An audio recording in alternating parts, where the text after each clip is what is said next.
What now?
Good evening, Dr. Strickland. And good evening to you, Dr. Reed. Can I be of any help?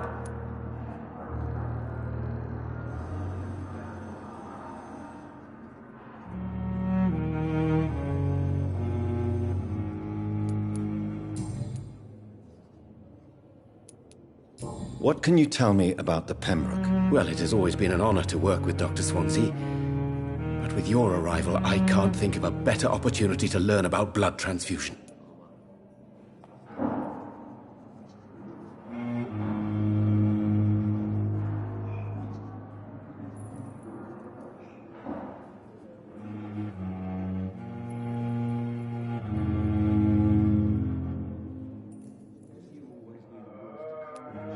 You seem quite optimistic.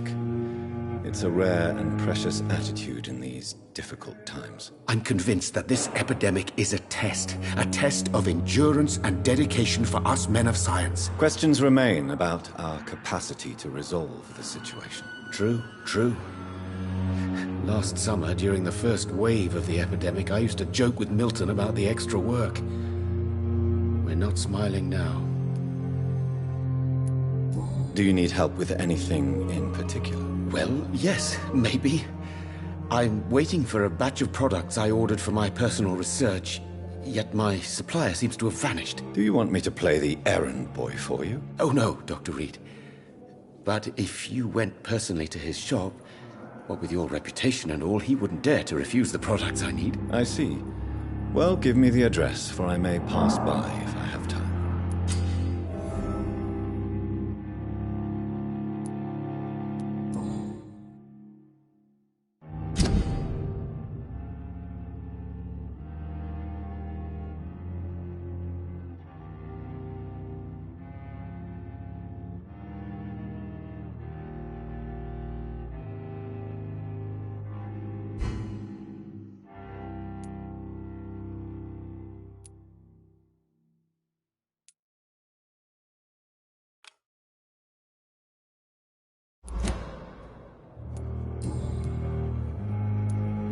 Goodbye, Dr. Strickland.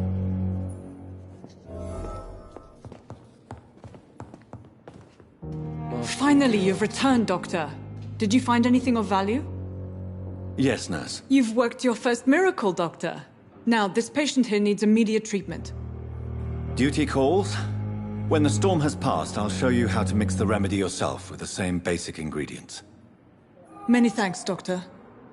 When you've finished, you ought to report to Dr. Swansea in his office. He's been looking for you. Seemed pressing.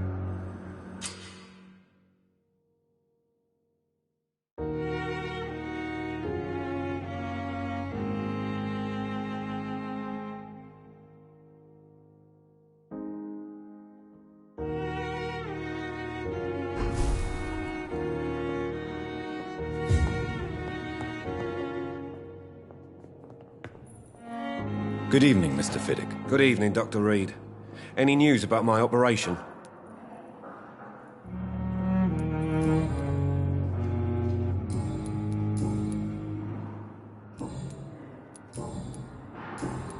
Goodbye for now, Mr. Fiddick. I'll see you later. You always knew the words to calm the children, Helen. As for me, what a blundering idiot.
These men, they're a company of professional vampire hunters.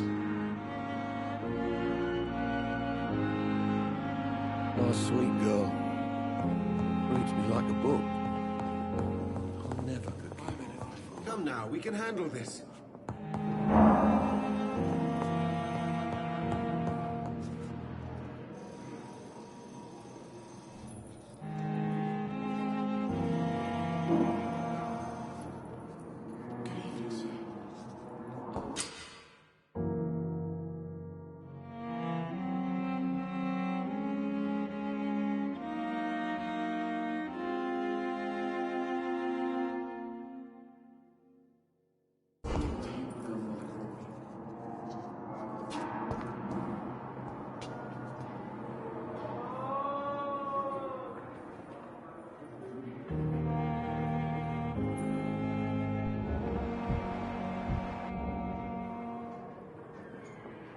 Good evening. And good evening to you, Dr. Reed. Can I be of any help?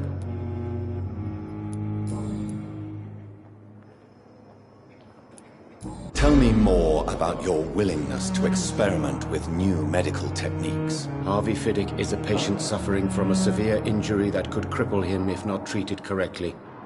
I'm convinced your blood transfusion technique could help him. What is it you really want? To save him, or to prove your point? Fair question. I want nothing but to save my patient, Dr. Reed. Especially since I know Mr. Fiddick's story.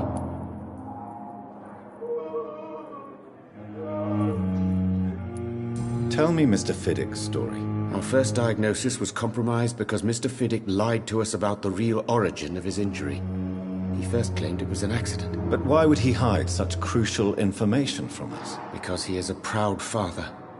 Ashamed of putting his children at risk because of his own negligence. This personal involvement could also appear to be a lack of impartiality. You must know that a good surgeon must remain neutral. I agree. But that does not excuse Dr. Aykroyd's behavior. A man who did not even take time to converse with his patient. Do you think keeping his distance was a mistake? All I know is that I'm taking care of human beings with desires, hopes, and fears. Not some biological machine comprised of blood, bones, and flesh.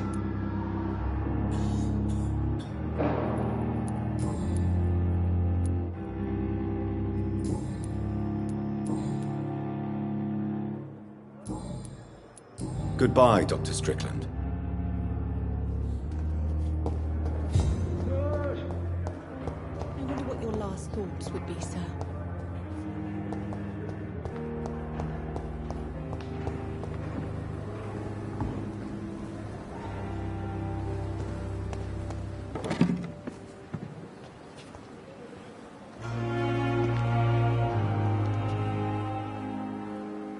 Good evening, Milton. Good evening, Doctor. Still trying to save lives? I have some good news, Milton. What? The epidemic's over? I retrieved your wallet, with all the money and a certain picture. Well, yeah, Pippa Hawkins is my girl. So what? Is it the difference of skin colour that bothers you? Not at all, Milton. Good. Please, take this money anyway. To remind you to keep your mouth shut. Not everybody is as broad-minded as you, Dr. Reed.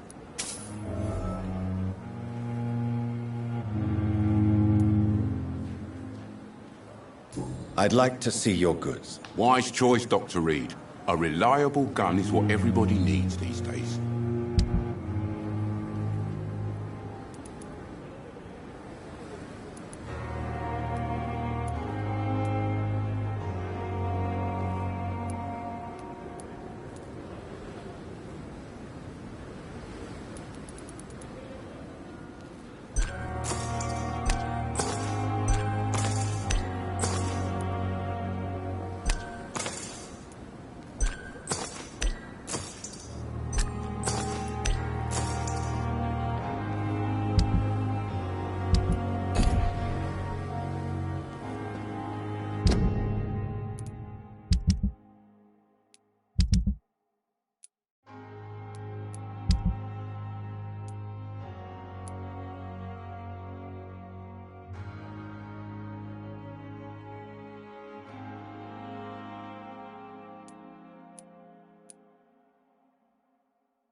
Good evening, sir.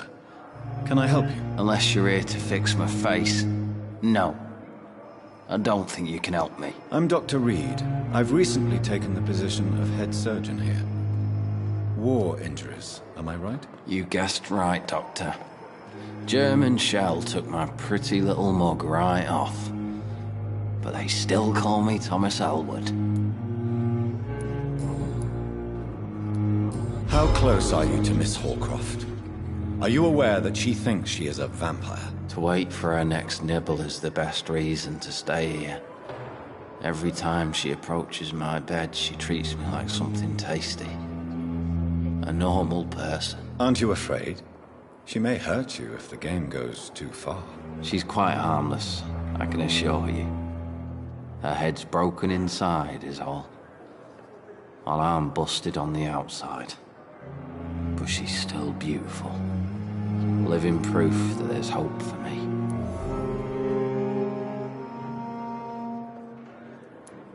You do realize she's mentally disturbed. It's called the Cotard syndrome. She truly believes she's a vampire. In her madness, she never refers to my scars. And frankly, if I could, I'd join her world. It seems much more fun than the real one. So do you let her bite you? You know that's not sanitary. And why not? She's only supping a few drops of me blood. And the pain, it's real for once. She could decide to bite less willing patients. Then it's another good reason for me to stay here, Doctor.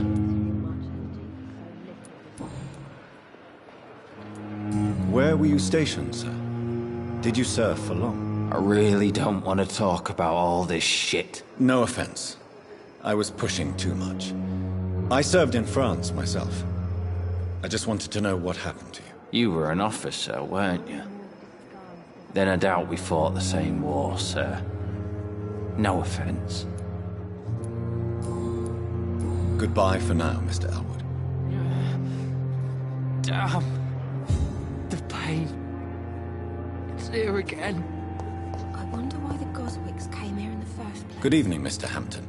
How do you feel? Dr. Reed, is it? Oh, sir, I must apologize for my behavior. What do you mean? I was not myself in the factory. Fear and exhaustion made me say awful things to you, I'm afraid. You remained perfectly nice and polite. A little delirious, perhaps. But who wouldn't be after enduring an abduction? Thank you, Doctor. That's a relief. Now all I need to do is rest and return to my flock.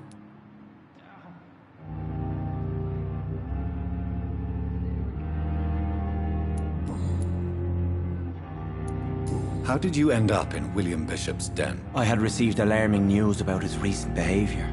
I went to his place and he refused to let me go. Why did he abduct you? William was an alcoholic. His addiction suddenly changed to blood. I don't know why. Just like a patient I met here. This Miss Hallcroft. You dared to enter this awful place alone. You're a hero, Mr. Hampton. Or a fool. I'm just a man trying to help his friends, Dr. Reed. William Bishop was a conflicted soul, searching for light.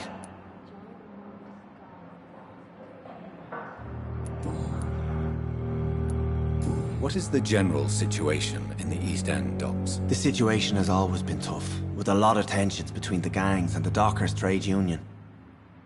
The Wet Boot Boys are very nervous since they lost their leader.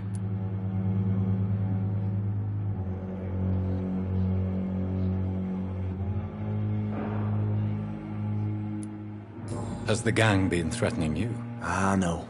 I've had this nickname for so long, you know, the sad saint of the East End. No one dares to bug a saint, not even criminals.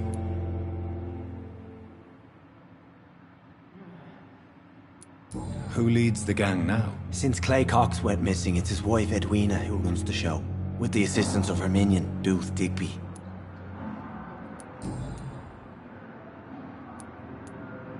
Do you know Tom Watts, the bartender from the Turtle?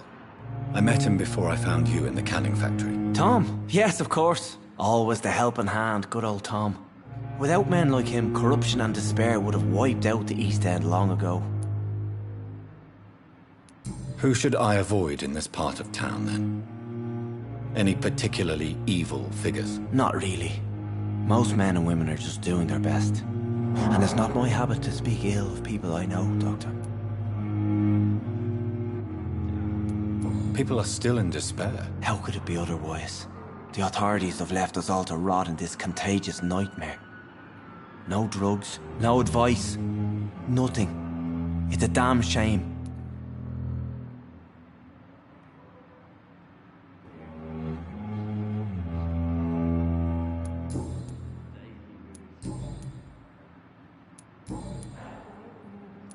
What do you do for a living, Mr. Hampton?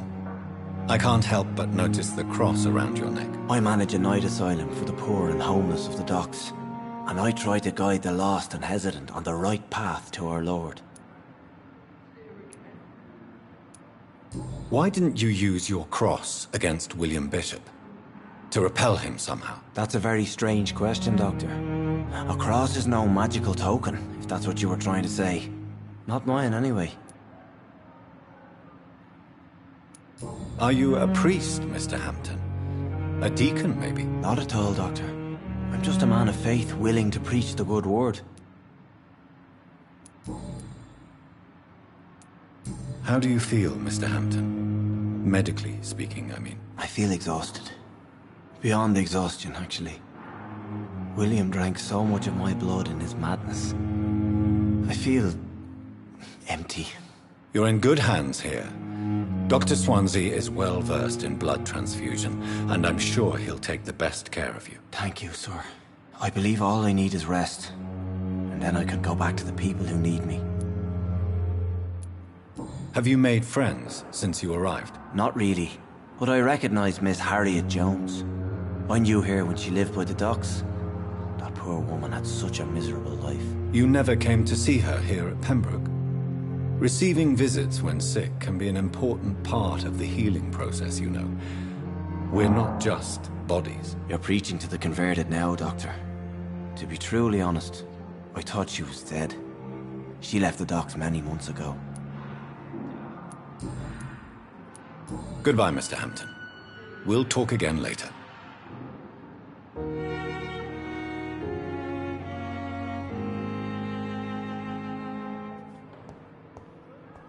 It's locked.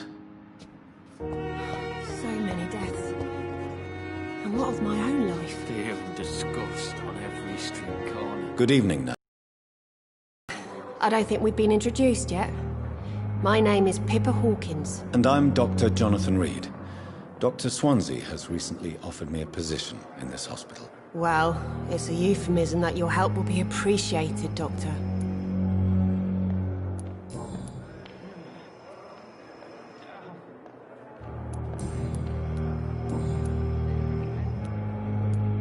How would you describe the situation at the Pembroke Hospital? It's serious.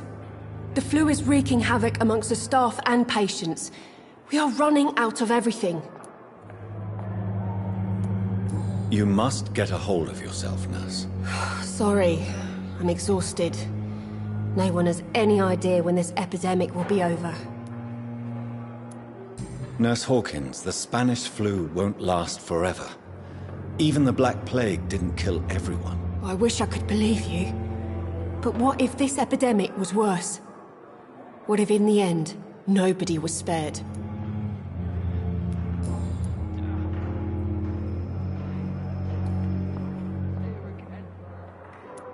How long have you been a nurse? Well, long enough to see that the epidemic is winning.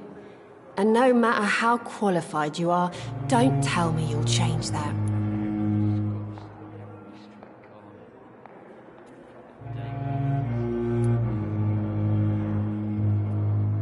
I don't like your attitude, Nurse Hawkins. Pessimism can be as lethal as the epidemic in times like these. Sorry, Doctor. I don't want to sound bitter, but I'm just too tired to give a pep talk like Nurse Brannigan. Pippa, I know you're very close to Milton Hooks. Yes? Milton Hooks is my man. If you want to report me for that, Just feel free, Doctor. I have no intention of reporting you, Nurse Hawkins. But are you aware of the risks? The rules say I won't be allowed to work as a nurse anymore. But here at the Pembroke, we break rules all the time. Is he worth the risk? Hey, I'm no perfect woman, and Milton is not the finest bloke. But we do our best to get by. That's all any of us can hope for nowadays. How is the Pembroke staff coping with the epidemic? Well, not well. Milton, the ambulance driver, is even more grumpy than usual, especially concerning doctors. Why is Milton grumpy on a daily basis? Is it just an act? Milton's not the kind of man who's bothered about a bad reputation, whether he deserved it or not. Why does Milton dislike doctors? I don't know. Just ask him. But be warned, Milton is not the chatty type.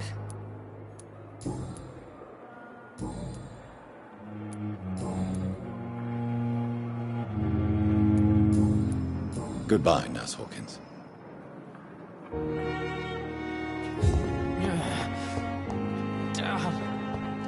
The pain. It's here again. Good evening, Miss Howcroft. How are you tonight? I need blood, Doctor. Warm, rich, vibrant blood.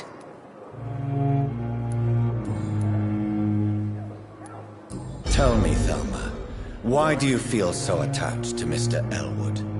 Why him? I'm not sure, Doctor.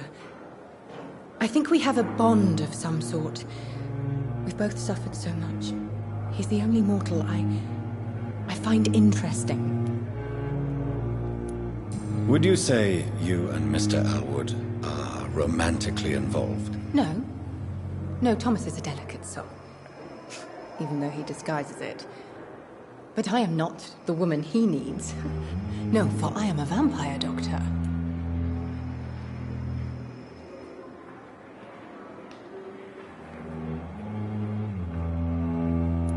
Do you plan to make him a vampire too? Of course not.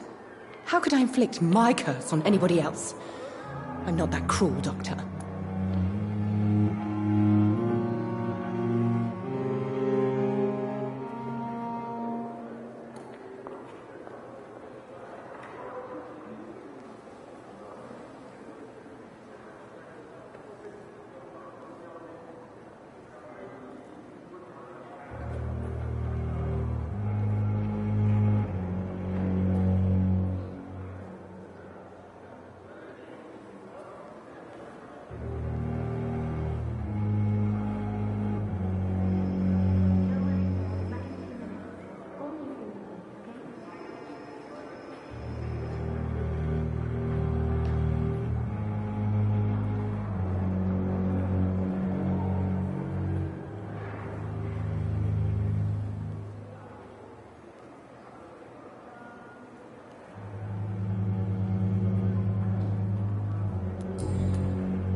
I'll leave you, Mistress of the Dark, to your nocturnal activities.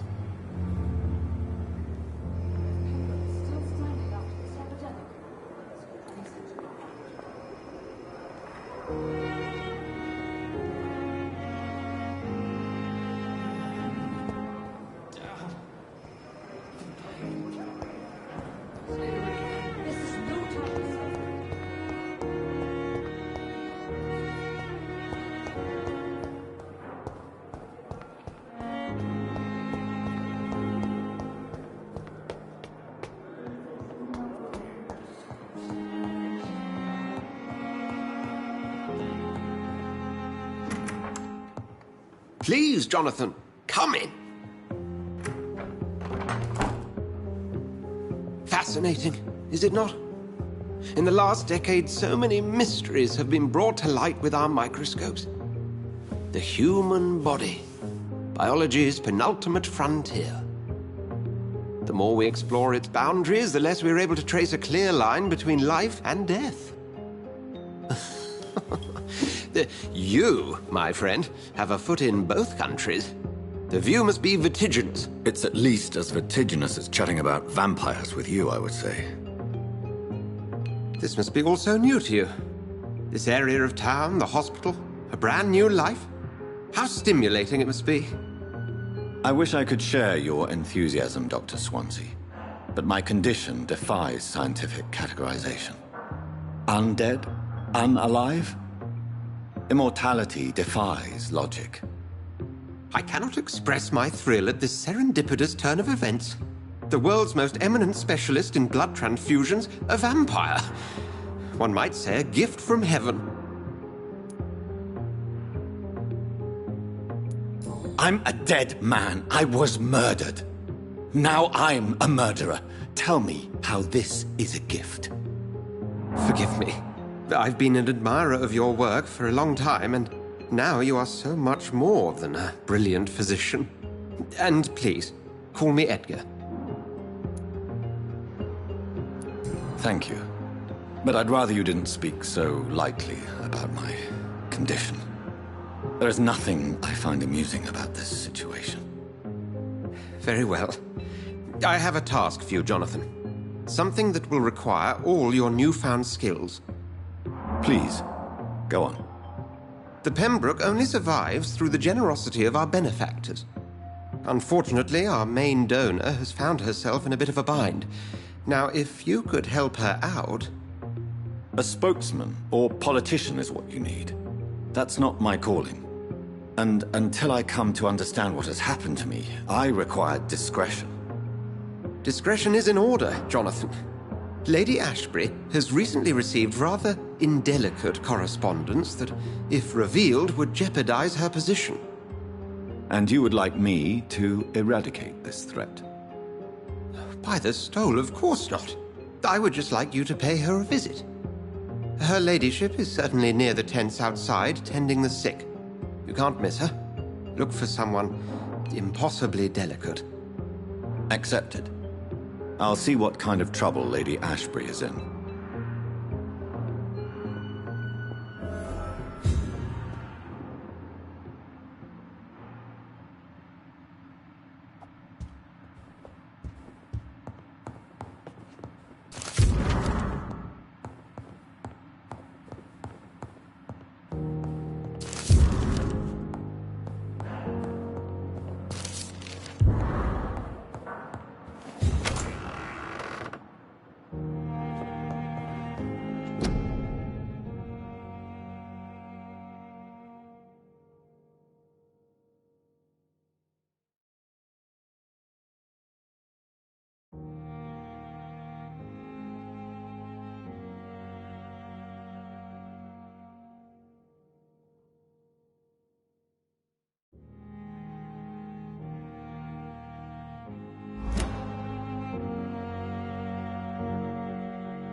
How long must I wait, damn it? Blaming me will not further your agenda, sir. How long's it going to take to fix me properly,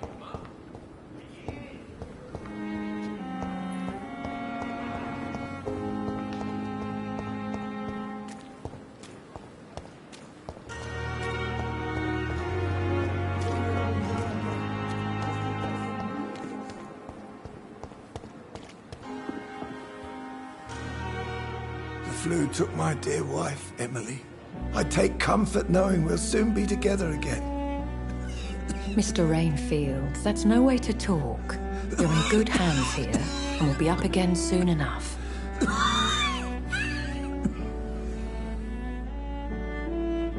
Now do me a kindness and get some sleep.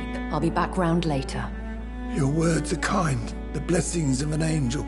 You're the sweet, sweet Lady of Mercy.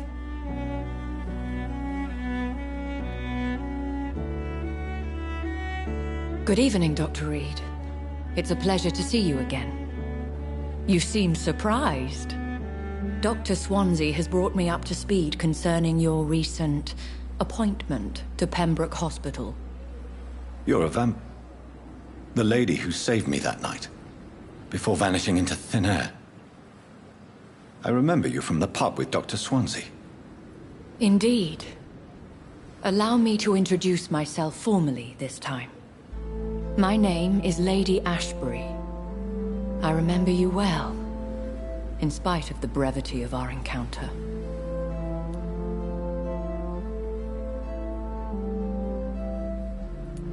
It seems I'm the butt of a joke, or pigeon of a con. Dr. Swansea might have told me who I was going to meet. I know you're a man of action, Doctor, but take a moment to contemplate the terrain. In this war, discretion is both weapon and shield.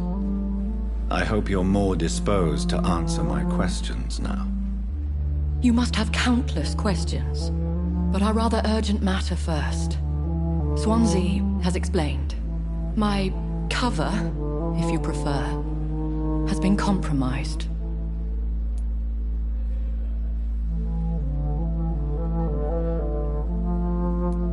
Dr. Swansea has commissioned me to be your agent in this matter. You could start by explaining what's amiss. These past insufferable weeks, I've been the victim of extortion. I've made a first payment, but the blackmailer grows greedy. I must refuse his most recent demands.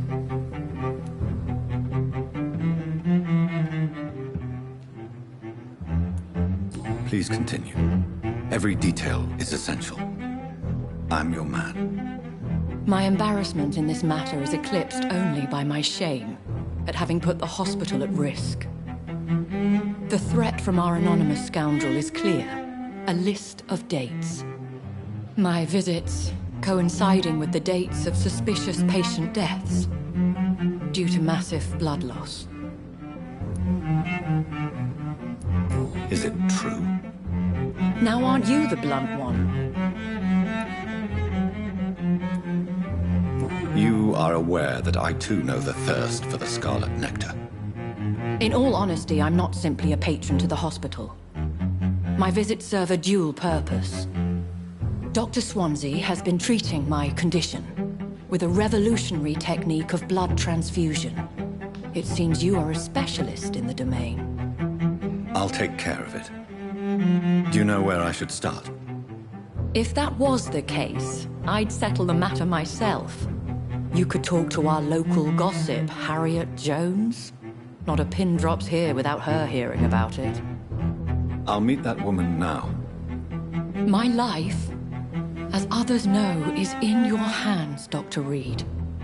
I'm sure of your discretion, but I do fear your powers of persuasion will be put to the test.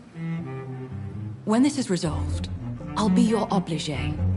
I'll answer all questions in regards of your condition.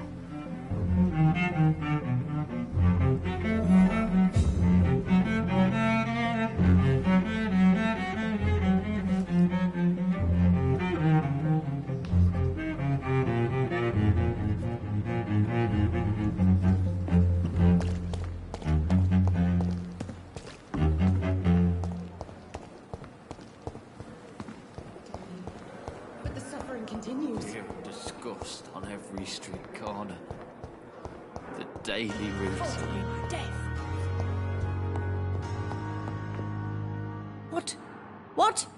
What is this? Who are you? Get out of my room. There's no need for alarm, madam. I'm Dr. Reed, the new surgeon. Preposterous. Dr. Reed, you say? I don't want some bumbling intern. Where's Dr. Swansea? Please, calm down, madam. I assure you that I am highly qualified. I'm just back from war duty. How brave. Threatening an old defenseless woman. You know how long I've been a patient here? You've picked the wrong fight. I'm Harriet Jones. Harriet Jones? Indeed. I've been meaning to have a chat with you. You know what goes on here better than any other patient, I gather. Oh, better than any patient, nurse or doctor. I've seen so many vile undertakings. I heard there have been some despicable goings-on. Was there a case of blackmail? Blackmail? Wait. You're investigating something. This isn't a social call. One of those incompetent cunts slit a poor sod's vein. I assure you, madam, this is not an investigation into a possible medical error. Debauchery, then? Nurses Crane, Hawkins, Brannigans, whores, all of them. They can't keep their legs shut. I've seen them scratching slutty sores. Really? Well, if you have irrefutable proof, I'll not have the staff behaving in such a manner here. This is your business, Doctor, not mine. But I swear one of the nurses is cavorting with some man on hospital hours. Thank you for your time, Miss Jones. You've given me something to go on. See you on the next round.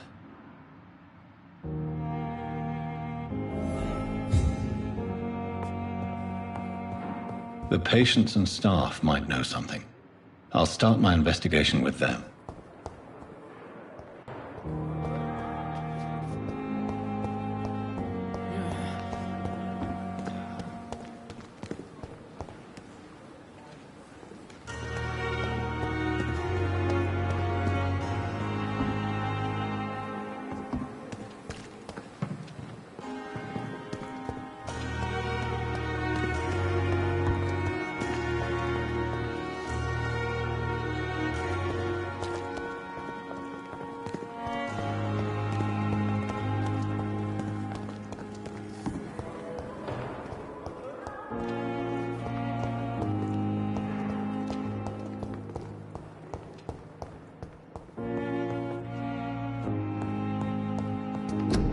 I'm in pain.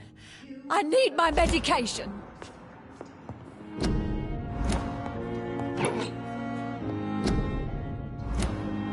No decency. All liars and thieves. The life running in your veins. This dead flesh needs it. Oh, please spare me, Dark Queen.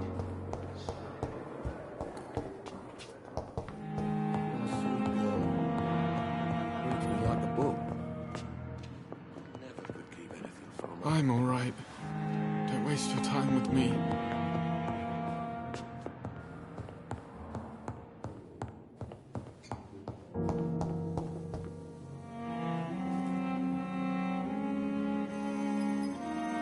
You always knew the words to calm the children, Ellen. As for me, what a blundering idiot.